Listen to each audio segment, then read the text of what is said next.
আমাদের সবার মন মানসিকতা একদমই ভালো নেই। আগের দুদিন আমি ভিডিও করতে পারিনি, আর এই দুদিনে জানো তো অনেক ঘটনা ঘটে গিয়েছে। তো কি হয়েছে না হয়েছে সবটাই তোমাদেরকে এই ভিডিওতে বলবো। তো সকালবেলায় উঠে পড়েছি, আর উঠেই বাড়ির কাজকর্ম করতে শুরু করে দিয়েছি। অনেকগুলো এঁঠো বাসন ছিল, সেই বাসনগুলো নিয়ে এসে পুকুর ঘাটে এখন মেজে নিচ্ছি।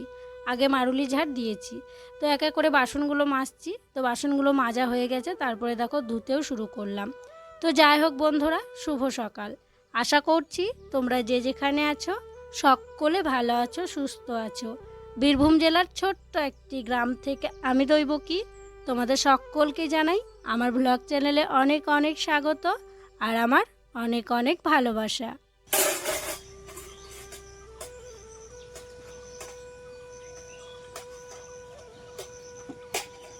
বাসনপত্রগুলোকে ধুয়ে নিয়ে আসলাম, দিয়ে ঘরে রাখলাম। আর এখানে তোমরা হঠাৎ করে দিদি জামাইবাবু আর ভাগ্নিকে দেখতে পাচ্ছ। তো হঠাৎ করে বৃহস্পতিবারের দিনকে দিদি জামাইবাবু আর ভাগ্নি এসছিল। তো বাসনগুলো রাখলাম, রেখে চা করলাম, দিদিদেরকে চা দিলাম, দিদিরা চা খেলো। তারপরে দিদিরা বাড়ি চলে যাচ্ছে। তো হঠাৎ করে এসছিল, কেন এসছিল সেটাও তোমাদেরকে বলবো। তো থাকবে না বললাম আজকের দিনটা থেকে যাওয়ার জন্য। তো ওই যে দিদি বলছে থাকা হবে না, দিদিদের তো ছোট একটা দোকান আছে, রেস্টুরেন্ট আছে। তো ওখানে নাকি সব মালপত্র আর কি তুলে রেখেছে। এখন যদি দোকানটা বন্ধ থাকে তাহলে খুব অসুবিধায় পড়বে। তো সেই কারণে দিদিরা থাকবে না, দিদিরা দেখো সকাল সকাল বাড়ি চলে যাচ্ছে। অনেক দিন পর এলাম ঘুঁটে ঝাড়াতে। এই যে ঘুঁটেগুলো দেখছো অনেক দিন আগে দিদি দিয়েছে, তবে ঘুঁটেগুলো শুকাচ্ছিলই না। প্রত্যেক দিন তো বৃষ্টি হচ্ছিল আর মেঘমেঘ করছিল, দিয়ে শোকায়নি। তবে এই দুদিন বেশ রোদ করেছে আর এখন শুকিয়েও গেছে। আর আগে তো আমরা ওই দিকটায় ঘুঁটে দিতাম, আর এই পাশটায় একটা কাকিমা দিত। তো এখন তো ওই দিকগুলোয় চাল নেই, তো সেই কারণে কাকিমাদেরকে বলেছি যে এখন তো চাল নেই, এই দিকটায় দেওয়া হচ্ছে না, বৃষ্টি হলেই ভিজে গলে গলে পড়ে যাচ্ছে, তাহলে যে দিকটায় চাল আছে আমরা দেব। যে কাকিমাটা বললো ঠিক আছে, তাহলে আমি অন্য জায়গায় দেব। তাই কাকিমাটা আর দিতে আসে না। তো আমি দেখো ঘুঁটেগুলো ছাড়াচ্ছি, আর অনেকগুলো গোবর জড়ো হয়েছিল। তো দিদি সব গোবরগুলো মাখলো, দিয়ে যে গোবরগুলো নিয়ে আসছে আর এখানে রাখছে। আমি এই ঘুঁটেগুলো ছাড়িয়ে দেব, তারপরে দিদি গোবরের ঘুঁটেগুলো দিয়ে দেবে। আর এই জায়গাটায় দিতে হবে, কারণ এই জায়গাটায় চাল আছে, বৃষ্টি হলে আর কি ভিজবে না। তো আমার সব ঘুঁটে ছাড়ানো হয়ে গেল, তারপরে এই যে দেখো বস্তায় ভরে নিয়ে যাচ্ছি। আর ঘুঁটেগুলো বেশ ভালোই আর কি শুকিয়ে গিয়েছে, খুব একটা ভারী লাগছে না। আর আগে কদিন ঘুঁটে ছাড়াচ্ছিলাম, বৃষ্টির জল পেয়ে পেয়ে ভিজে হয়েই থাকছিল, আর এত ভারী হচ্ছিল মানে এক বস্তা ঘুঁটে নিয়ে আসতেই পারছিলাম না। তো যাই হোক, আজকেও সকাল থেকে রোদ হয়েছে। তো দেখো মানে ঘুঁটের বস্তাটা রাখলাম, তারপরে টিনগুলোকে নিয়ে এলাম, দিয়ে পেতে দিলাম। টিনে দিলে বেশ ভালো হয়, টিনটা তাড়াতাড়ি গরম হয়ে যায়। আর কি বলো তো, গরম হলে তাড়াতাড়ি শুকিয়ে যায়। আবার যদি হঠাৎ করে মেঘ করে বৃষ্টি চলে আসে তাহলে কি হয়, টিনগুলোকে ধরে উনুন শালে ভরে দেওয়া হয়, তাহলে ভেজে না। তো সেই কারণেই আর কি টিনে দেওয়া হয়। আর মাটিতে দিলে ওই জায়গাটা নোংরা হয়েও থাকে, ঝাড় দিতে হয়। তো যাই হোক, একটা টিনে মেলছি, তারপরে এই টিনটাতে মেলবো, তারপরে বস্তাটাতেও মেলতে হবে, মানে দুটো টিনে জায়গা হবে না। তো চলো ঘুঁটেগুলো মেলে দিই, আর কি হয়েছে না হয়েছে সেটা তোমাদের সাথে শেয়ার করি। আগে দুদিন কেন ভিডিও করিনি সেই থেকে শুরু করি। মঙ্গলবারের দিনকে সব কিছু ঠিকঠাকই ছিল, মঙ্গলবারের দিন তো আমি ভিডিও করেছিলাম। তো মঙ্গলবারের ভিডিওটা বুধবারে পোস্ট করতাম, বুধবারে তোমরা দেখতে পেতে। তো বুধবারে গেছিলাম ডাক্তার দেখাতে, আমার জন্য ডাক্তার দেখিয়েছিলাম, আর রুদ্রর বাবাকেও ডাক্তার দেখিয়েছিলাম। সেদিনকে অনেক ঘোরাঘুরি করতে হয়েছিল, অনেক সময় লেগেছিল, দিয়ে মঙ্গলবারের ভিডিওটা বুধবারে দিতে পারিনি। দিয়ে বৃহস্পতিবারের দিনকে আমি মঙ্গলবারের ভিডিওটা দিয়েছি। আর একটা ভিডিও করা ছিল, তো সেই কারণে বৃহস্পতিবারের দিনকে আমি ভিডিও করছিলাম না। দেখলাম বুধবারের ভিডিওটা করা আছে, তাহলে বুধবারের ভিডিওটা শুক্রবারে দেব, আর মঙ্গলবারেরটা বৃহস্পতিবারের দিনকে দেব। আর মোবাইলে অত জায়গাও থাকে না যে এক্সট্রা একটা ভিডিও করে রাখবো কোনো দিন যদি না করতে পারি। তো একদিন বেশি করা ছিল বলে বৃহস্পতিবারের দিনকে ভিডিও শুরু করিনি। আর তোমরা তো সবাই জানো যে আমাদের একটা মামা, মানে আমার শাশুড়ি মায়ের কাকার ছেলে, মানে ভর্তি ছিল। যেদিনকে ভর্তি করানো হয়, রামপুরহাট থেকে কলকাতা নিয়ে যাওয়া হয়েছিল, সেই দিনকে রাত্রে হঠাৎ করে বাবা, রুদ্র বাবা, কাকা কাকিমা সবাই গেছিলো দেখতে, দেখে এসেছিল। তো এক সপ্তাহ মতো কলকাতাতে ছিল, মানে আগের বৃহস্পতিবার ভর্তি করেছিল, তারপরে বৃহস্পতিবার মামা আমাদের সবাইকে ছেড়ে এই পৃথিবী ছেড়ে চলে গেছে। তো বৃহস্পতিবারের দিনকে আমি তো কোনো রকম ভিডিও করিনি। তো হঠাৎ করেই দুপুরবেলা আমি রান্নাবান্না করছিলাম, তখন ফোন আসে। তো ফোন করে বলছে মামা আর নেই, মামা সবাইকে ছেড়ে এই পৃথিবী ছেড়ে মামা চলে গেছে।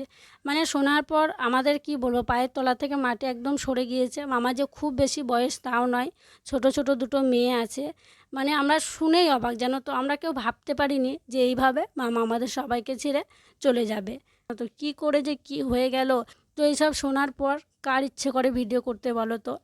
তো সেই দিনকে তো ভিডিও করিনি, তারপরের দিন আমরা শুনলাম, তো সব কিছু তার আগের দিনই শুনেছি। তো ওখান থেকে আসতে কিন্তু যেদিনকে মারা যায় বৃহস্পতিবারের দিনকে আসতে রাত 11টা 11:30 বেজে গিয়েছিল। শুধুমাত্র রুদ্রর বাবাই গেছিলো রাত্রে। আমরাও যাব বলেছিলাম, মাকেও নিয়ে যাব বলেছিলাম, কিন্তু সবাই বারণ করেছিল যে রাত্রে আসতে হবে না, তোমরা সকালে আসবে। তো শুক্রবারের দিন সকালে আমরা সবাই গিয়েছিলাম। তো মামাকে দেখলাম, আর ওই অবস্থায় কার ইচ্ছা করে বলো ভিডিও করতে। তো মাকে তো কিছু জানাইনি আমরা বাড়িতে, মাকে বলছিলাম যে ডাক্তার দেখাতে নিয়ে যাব আপনাকে, চলুন। তো বেরোনোর সময় মাকে জানিয়েছিলাম এই ব্যাপার। তখন থেকে তো মা সেই কান্নাকাটি করতে শুরু করেছে। আমরাই তো মানে কান্নাকাটি করছি, তাহলে মার কী হবে বলো। মার ভাই, মা শুধু এটাই বলে চলেছে যে ভাইয়ের সঙ্গে কোনো দিন মারামারি ঝগড়া কিচ্ছু করিনি। মায়েদের যে মানে দাদুরা যে 3 ভাই, তাদের যে ছেলেমেয়েরা আছে, মানে সবাই না, ওই যে মামারা বা তারপরে শাশুড়ি মায়ের কাকার ছেলেরা যাই বলো না কেন, মানে নিজের ভাই বোনের মতো সব সময় মিলে মিশে একসঙ্গে থাকে। মানে আমাদের পরিবারটা এতটা মিল, 4 দাদুর দিদার, তারপর তাদের ছেলেপেলেদের, মানে আমার খুব ভালো লাগে জানে তো। আর সবাই খুব খুব ভালোবাসে আমাদেরকেও। তো এটা না আমরা কেউ মেনে নিতে পারছি না যে মামা আমাদের মাঝে আর নেই। তো আমরা গেছিলাম সেই দিনকে, শুক্রবারের দিনকে মামাকে দেখলাম, অনেকক্ষণ ওখানে থাকলাম। তারপরে আমরা বাড়ি চলে এসেছিলাম। আর রুদ্রর বাবা গেছিলো শ্মশানে। তো ও এসেছিলো ওই 3টের দিকে, শ্মশান থেকে এসেছিলো, তারপরে 4:30-র দিকে বাড়ি চলে এসেছিলো। আর বাড়িতে এসেও মা কান্নাকাটি করেই চলেছে, এক কথা বলেই যাচ্ছে যে ভাই আর নেই, ভাই আর নেই। মানে আমাদেরই তো অবস্থা তোমরা বুঝতেই পারছো, ভয়েস দিতে গিয়ে আমার চোখে জল চলে আসছে। তাহলে মায়ের কী অবস্থা হবে বলো। তো যাই হোক, কী আর করা যাবে। তো মেনে নিতে পারছি না গো, আমরা কেউই মেনে নিতে পারছি না। যাই হোক, তোমাদের সাথে কথা বলতে বলতে আমি দেখো অনেকগুলোই কাজ করে ফেললাম, আর সবটাই তোমাদের সাথে শেয়ার করলাম। মানে এই 2 দিন যে আমাদের মধ্যে যে কী গেল তোমাদেরকে বলে বোঝাতে পারবো না। তো এই কাঠটা আর দরকার নেই, তো সেই জন্য বের করে দিয়ে একটু জল দিয়ে দিলাম। বন্ধুরা, রান্নাবান্না সেরে ফেলেছি, আর আজকে একটু তাড়াতাড়ি রান্নাবান্না বসিয়েছিলাম। তো রান্নাবান্না হয়ে গেছে, ভাবলাম একেবারে হাঁড়ি কড়াইটা মেজে নিই, মানে তাহলে কি হবে, একই কষ্টতেই আর কি হয়ে যাবে। এই যে ঘেমে আছি, রান্নাবান্না করলাম, ভাবলাম একদম হাঁড়ি কড়াই মেজেই নিই। আর রোদে গেলাম না, কারণ পুকুরে গেলে না প্রচণ্ড রোদ এখন, তো সেই জন্য ভাবলাম জল যখন তোলা আছে তাহলে কলপাড়ে বসে বসে মেজে নিই। এই যে প্রথমে হাঁড়িটা মাজতে শুরু করলাম, তারপরে কড়াই আছে, ছোটো প্রেশার কুকারটা আছে, এই যে আরও কিছু বাটি খুঁড়ি আছে, সেই সমস্ত বাসনগুলো মেজে নেব। আর এদিকে রুদ্র সোনাটাও কান্নাকাটি করছে, মানে এমনিতেই তো মন মেজাজ কারো ভালো নেই, সব মন মেজাজ খারাপ হয়ে আছে। আবার ছেলেটার খুব হাতে ব্যথা করছে, তো সেই জন্য সবসময় না মা লাগছে তাই বলছে, একদম ভালো লাগছে না। তো এই যে রান্নাবান্না হয়ে গেল, এবার ওর কাছে গিয়ে একটু বসবো, ওকে একটু ভালো করে স্নান টান করিয়ে দেবো, তারপরে রেডি করিয়ে দেবো। মানে একদম ভালো লাগছে না, সব সময় ব্যথা করছে তাই বলছি। আর যদি সম্ভব হচ্ছে দেখি আজকে রুদ্রকে একটু বিকেলবেলায় ডাক্তারের কাছে নিয়ে যাব। ডাক্তার না দেখালে হবে না, একবার ফোসা ভাবলাম, তারপরে আবার হলো, শুকিয়ে গেল, দিয়ে আবার ওরকম ঘায়ের মতো হচ্ছে, নাকে মুখে একটু একটু করে বেরিয়েছে। ডাক্তার না দেখালে হবে না গো, বিকেলবেলাতে যেতে হবে। যদি আবহাওয়া ভালো থাকে, মেঘ বৃষ্টি না হয়, আজকেই ছেলেটাকে নিয়ে যাব। আমার ছেলের শরীরটা একদমই ভালো নেই। ওর মা এইমাত্র ওকে ভাত খাইয়ে দিল, আর হাতটা দেখো কেমনভাবে তুলে রেখেছে। মানে হাতটা না খুব ব্যথা করছে। কাছ থেকে দেখাচ্ছি না, দূর থেকে তোমরা হয়তো সামান্য বুঝতে পারছো। আর বাবা মুখটা তুলো একটু, রুদ্র মুখটা তুলো। আর গোটা মুখে দেখো, মানে ঠোঁটের কাছে বুঝতে পারছো যে কিছু একটা হয়েছে, মানে ওটা বেশ ভালোই বড় হয়েছে। আর মুখেও ছোটো ছোটো ছোটো ছোটো গালে এদিকে অনেক কিছু বেরিয়েছে। তো একটু জ্বালাতন করছিল, মানে এই গরমের সময় একটু তো জ্বালাপোড়া করবে এগুলো, সেই জন্য একটু জ্বালাতন করছিল। ওর মা ভাত খাইয়ে দিল, আর এই যে জ্বালাতন করছিল বলে একটু বললাম ফোন দেখো, তারপরে তুমি ঘুমাবে। আর ওই যে ওর মা এখন মোছামুছি করতে লাগলো, তার কারণ সবাইকে এবার ভাত দেবে, সেই জন্য। তো চলো আমরা এখন ভাত খাবো। আমি স্নান করিনি, স্নানটা করে নিই। সবার খাওয়া দাওয়া হয়ে গেছে, এখন দেখো দিদি আর আমি দুজনে খেতে বসেছি, আমরাও খেয়ে নিচ্ছি। আর কি কি রান্না করলাম তোমরা তো দেখলে, আজকে সর্ষে পটল করেছি, গোটা গোটা পটল দিয়ে, আর ওই কচু আলু বড়ি দিয়ে একটা তরকারি করা হয়েছে। আর দিদিরা এসেছিলো এই কারণেই, ওই যে মামার খবরটা শোনা মাত্রই কিন্তু দিদিরা এসেছিলো। সেই দিন রাত্রেই দিদিরা এসেছিলো, তবে ওই যে রাত্রে সবাইকে যেতে বারণ করেছিল, তাই সকালবেলা আমরা সবাই মিলেই গেছিলাম। দিদিদেরকে থাকতে বললাম, ওই যে বললাম থাকা হবে না, তো সেই জন্য সকাল সকাল দিদিরা বাড়ি চলে গেল। আর জানো কি হয়েছে, রুদ্র না কালকে সন্ধেবেলায় খুব কান্নাকাটি করছিল। ওই যে আমাদের একটা আর কি যা করেছিল, ওই যে মালপোয়ার মতো করেছিল, সেদিনকে দিয়েছিল রুদ্রকে আর অনুসুয়াকে দিয়েছিল, রুদ্র সেদিনকে খেয়েছিল। দিয়ে খাওয়ার পর থেকে আমাকে বলছে, মা আমাদের করবে, আমাদের করবে, আমাদের বানাবে বানাবে। দিয়ে ওকে বানিয়ে দেওয়া হয়নি। কালকে যে কি হলো ওর বিকেলবেলায়, কাকিমা হয়তো একবার ওকে বলেছিল যে একজনের মা একজনাকে মানে করে দেয় না, এমনটা করে ওকে রাগিয়েছিল। দিয়ে মানে রুদ্র এত রেগে গেছিল, এত কান্নাকাটি করছিল, মানে বিকেলবেলা কাকিমাদের বাড়ি থেকে এসে ও আমার সাথে কথা বলেনি, কান্নাকাটি করছিল, আমাকে কখন করে দেবে কখন করে দেবে বলছিল। দিয়ে সেই যে ছেলে সন্ধেবেলায় কালকে ঘুমিয়ে গেল, ছেলে আর ওঠেইনি, আমার সাথে কোনো কথা বলেনি। পুরো রাত্রি 10টা যখন বাজে ওকে আমি ওঠালাম, উঠিয়ে বললাম, সোনা খেয়ে নাও খেয়ে নাও, এমনটা করে না, কোনো কিছু বাড়িতে নেই, কালকে তোমাকে করে দেব। সেই তবেই ছেলে আমার মানে ওর রাগ ভাঙলো। দিয়ে আবার বোঝালাম, দিয়ে ওকে রাত্রে খাইয়ে দিলাম, ভাত খাইয়ে দিলাম, দিয়ে ও আবার ঘুমালো। মানে প্রচণ্ড রাগ করেছিল জানো তো। তো সেই কারণে আজকে ওকে মালপোয়া বানিয়ে দেবো। তো তোমরা তো দেখলে ওখানে আমি মেখে দিলাম, মানে বাটির মধ্যে 1 বাটি সুজি আর 1 বাটি ময়দা নিয়েছি, আর চিনি দিলাম আর মৌরি দিলাম, দিয়ে দুধ দিয়ে ওটাকে এখন মেখে রেখেছি। 1 ঘন্টা মতো ওটা ভেজানো থাকবে, তাহলে কি হবে সুজিটা একটু ফুলে যাবে, ভালো হবে আর কি ব্যাটারটা। তো একটু ভেজাতে দিলাম। আর এদিকে দেখো চলে এলাম ঘুঁটে তোলার জন্য। সকালবেলা যে ঘুঁটেগুলো মেলে দিয়েছিলাম সেই ঘুঁটেগুলো তুলে নিচ্ছি। ঘুঁটেগুলো তুলে রাখলাম। আর এইদিকে দেখো 1 ঘন্টা পর আমি চলে এসেছি, কি সুন্দর কিন্তু সুজিগুলো ফুলে গেছে। তো চলো এবার এটাকে ভাজবো। মানে করতে তো ইচ্ছা করছে না, মানে মন মেজাজ খারাপ, ভালো নেই, আবার রুদ্ররও হাতে ব্যথা করছে, তো সেই কারণে আরোই মনটা ভালো লাগছে না। তো রুদ্রর মন খারাপ, হাতে ব্যথা করছে, সেই সময় মানে একটা ছেলে মাকে কিছু খাবো বলছে, কান্নাকাটি করছে করে দিচ্ছি না বলে। না করে দিলেও হবে না বলো, তাই না? তো সেই জন্য বললাম যে না, অল্প করে করে দিই, ওর হলেই হবে, আমরা না হয় নাই খাবো, ওকে করে দিই। তো সেই জন্য ভাবলাম করি। তো এই যে দেখো গ্যাসে করে নিচ্ছি, দেখলেই তো খুব বেশি মাখিনি আর কি, অল্প করেই মেখেছি। তো এই যে ফুলছে। আর যেন কোনো দিন আমি মালপোয়া বানাইনি, এই প্রথমবার আমি বানাচ্ছি। তো সত্যি ফুলবে, ভালো হবে মানে ভাবতে পারিনি। তো তেল গরম হয়ে গেছে, তারপরে দেখো হাতায় করে দিয়ে দিলাম, কি সুন্দর গোল গোল হচ্ছে আর ফুলছেও। আর রুদ্র আমার পাশেই বসে আছে ওখানে আর দেখছে, মা কি সুন্দর হচ্ছে তাই বলছে, মানে কখন হবে কখন খাবে। মানে কয়েকদিন থেকে এত আমাকে বলছিল করে দাও করে দাও, করে দেওয়া আর হচ্ছিল না। তো যাই হোক, এই যে দেখো হয়ে গেছে মালপোয়া। আর তোমরা কি মালপোয়া এভাবেই বানাও? আমাকে কিন্তু কমেন্ট করে জানিও। তো যাই হোক চলো ভেজে নিই এক এক করে, অনেকগুলো ভাজবো, অনেকগুলো বলতে অনেক নয়, মানে আমাদের বাড়িতে কোনো কিছু করলে যে অনেকগুলো করা হয় তার তুলনায় এটা অনেকটাই কম।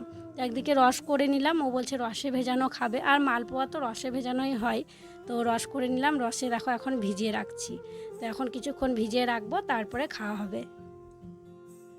হঠাৎ করে দেখো ভাই এসছে। আর হঠাৎ বলতে কি কালকেও এসছে, ও যে ওষুধ খাচ্ছে, হোমিওপ্যাথি ওষুধ খাচ্ছে পাথরের জন্য, তো ওই ওষুধটা শেষ হয়ে গেছে, তো সেই জন্য ওষুধ নেওয়ার জন্য রামপুরহাটে কালকে এসছে, যে দিদিদের বাড়িতে ছিল। তো বলছিল আজকে বিকেলে বাড়ি চলে যাবে, আসবে না। যে দেখো হঠাৎ করে এসছে আমাদের বাড়িতে। বল এখন কেমন আছিস? ভালো? ওষুধ খেয়ে ভালো লাগছে? আর মা বাবা সব ভালো আছে? বাবা তো এসছিল, বাবা এসছিল, মা বলছিল দেখা কয়েকদিন আগে, এখন ঠিক আছে? খা জল, মিষ্টি খা। উফ, তোমরা অনেকেই বলছিলে ভাই কেমন আছে, ভাই কেমন আছে। তো দেখো ভাই নিজের মুখেই বললো যে ভাই ভালো আছে। তো যে ওষুধ খাচ্ছে সেই ওষুধ খেয়ে ভালো আছে ভাই। তো ওষুধ নেবে বলে আর কি এসছে। যে ওষুধ নেওয়া হয়েছে না নিবি? ওষুধ নেওয়া হয়ে যাওয়াটা নিতে হবে আজকে।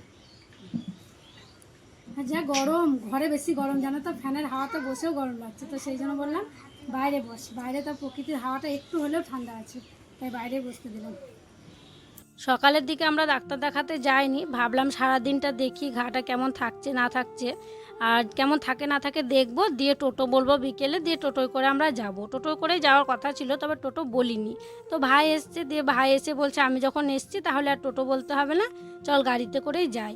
তাই দেখো গাড়িতে করে এখন সবাই যাচ্ছি আমরা, রুদ্রকে ডাক্তার দেখাতে নিয়ে যাচ্ছি। মানে সময় সময় এমন ব্যথা করছে, মানে ছেলেটা খুব কান্না করতে শুরু করছে, ডান হাত দিয়ে কিছু খেতেও পারছে না। তো সেই জন্য দেখো ভাইয়ের সঙ্গে আর কি যাচ্ছি। আর টোটোতে করে গেলে অনেকটা দেরি হতো, কারণ বিকেলের দিকে ডাক্তারটা দেখাবো, তো বিকেল তো না সন্ধ্যা আমাদের হয়েই যাবে। তো যাই হোক চলো গাড়িতে একটু ডাক্তার বসে। এই যে দেখো রুদ্র চুপ করে বসে আছে, ওর বাবা ওকে ধরে বসে আছে, আর এক সাইডে ভাই আর আমি বসে আছি। এলাম, এসে নাম লেখালাম, দেখলাম 4-5 জন আছে আর কি, 4-5 জনের পরে আমরা পাবো। আর সকালের দিকে এলে কি হয় জানো তো, অনেক ভিড় থাকে, অনেক লাইন থাকে, অনেকক্ষণ বসে থাকতে হয়। সন্ধ্যের দিকে এসে একটা ভালো হয়েছে, মানে তাড়াতাড়ি আর কি হয়ে যাবে। ডাক্তার দেখানো হয়ে গেছে, তো আমরা বাইরে এসে দাঁড়ালাম, আর রুদ্রর বাবা গেল ওষুধ আনতে। তো ভাই রুদ্রকে বলল কি খাবা, তো রুদ্র বলল চলো দেখি কি খাবো। রুদ্র বলছিল মোমো খাবে, তো এখানে এসে মোমো পাওয়া যায়নি, এখানে মোমো নেই, মোমো বানায় না এখানে। তো দিয়ে রুদ্রকে কোলে নিল দীপ, দিয়ে বললো যে কি খাবে দেখো এখানে অনেক কিছু আছে। দিয়ে রুদ্র বলল ওই যে ওইগুলো খাবে, মানে লম্বা লম্বা আছে চিকেন স্টিক, তো চিকেন স্টিক খাবে বললে, তো রুদ্রর জন্য দেখো চিকেন স্টিক নেওয়া হয়েছে, ও খাচ্ছে। আর আমাদের জন্য রোল বলা হয়েছে, তো আমার জন্য, রুদ্র বাবার জন্য, ভাইয়ের জন্য 3টে রোল বলা হয়েছে, রোল নিয়েছি। আর এই রাস্তার ধারে একটা ঘুমটি মতো আছে, সেখানে আর কি খাচ্ছি আমরা। আর প্রচণ্ড গরম জানো তো, প্রচণ্ড গরম লাগছে, তো সঙ্গে করে পাখাটা নিয়ে এসেছিলাম, রুদ্রকে একটু হাওয়া দেওয়া হচ্ছে, মানে ওটা আমার ব্যাগে থেকেই যায়। এখন গরমের দিনে যেখানেই যাচ্ছি ব্যাগে পাখাটাকে রাখছি, বেশ ভালো হচ্ছে।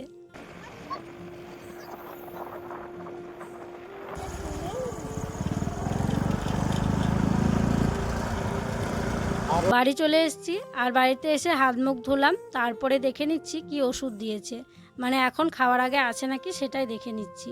আর ওষুধ তো রুদ্রর বাবা আনতে গেছিলো, ও নিয়েছিল, আমার তো দেখা হয়নি কী কী ওষুধ দিয়েছে না দিয়েছে। তো এখন রুদ্র বাবাকে জিজ্ঞাসা করে নিচ্ছে আর দেখে নিচ্ছি। আর এমনিতে লেখাও আছে কখন কোনটা খেতে হবে। তো ওই জলের মতো যে ওষুধগুলো হয় সেটা 2টো দিয়েছে, আর একটা সিরাপ দিয়েছে, আর একটা মলম দিয়েছে লাগানোর জন্য। আর ব্যথা কমানোর ওষুধ দেওয়া হয়েছে আর কি, তো সময় মতো ওষুধগুলো খাওয়াতে হবে।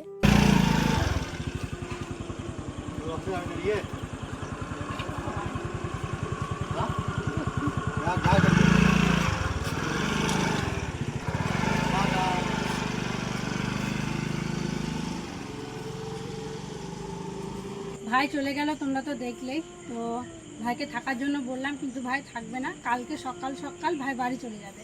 তো সেই কারণে আজকে রাত্রেই চলে গেল। ভাই তো একটা ওষুধ নিয়েছে, আর একটা ওষুধ এখনও নিতে আছে জানো তো। তো রামপুরহাটের দোকানগুলো বন্ধ হয়ে যাবে, তো ওষুধটা নেবে, তারপরে দিদিদের বাড়ি যাবে, তো সেই জন্য চলে গেল। তো যাই হোক, আর কি বলো তো, এত কাছে এসছে তো আসার কথা ছিল না, তবু ওই যে রুদ্রকে দেখবো বলে একবার আর কি এলো। এলে যদি রামপুরহাট আসে কোনো কিছু করতে, ভাগ্নেটাকে দেখতে একবার আসে আর কি, সবার সাথে দেখা হয়, তো এই জন্যই ভাই এসেছিল। তো চলো আজকে আর কি শেয়ার করবো, ওই যে রুদ্রকে ওষুধ দিয়েছে লাগানোর, তো ওই ওষুধটা লাগিয়ে দেবো, একটু জল গরম করবো, জল গরম করে ধুয়ে দেবো, কারণ মানে পুজ নিয়েছিল তো, দিয়ে মানে এগুলো রসগুলো পড়েছিল, তো সেইগুলো আর কি একটু ভালো করে ধুয়ে মুছে দেবো, তারপরে তখন ওষুধটা লাগাবো। নাকের এগুলোতে লাগাতে হবে, তারপরে হাতের আঙুলগুলোতে লাগাতে হবে। আর ডাক্তারে ওই বললো আর কি, ওষুধ দিল, খাওয়ার ওষুধ দিয়েছে, আর মলম আর কি লাগাতে দিয়েছে, ওই ওষুধই দিয়েছে। তো চলো আজকের মতো তাহলে ভিডিওটা এখানেই শেষ করছি। তোমরা সকলে ভালো থেকো, সুস্থ থেকো। আর যারা নতুন বন্ধু হয়ে আমার এই ভিডিওটি দেখছো, তাদের কাছে একটি অনুরোধ করছি, আমার চ্যানেলটিকে সাবস্ক্রাইব করে আমার পাশে থেকো। আর যারা পুরনো বন্ধু হয়ে আমার পাশে আছো, তাদেরকে আমার অসংখ্য অসংখ্য ধন্যবাদ আর অনেক অনেক ভালোবাসা। দেখা হবে আবার পরবর্তী ভিডিওতে।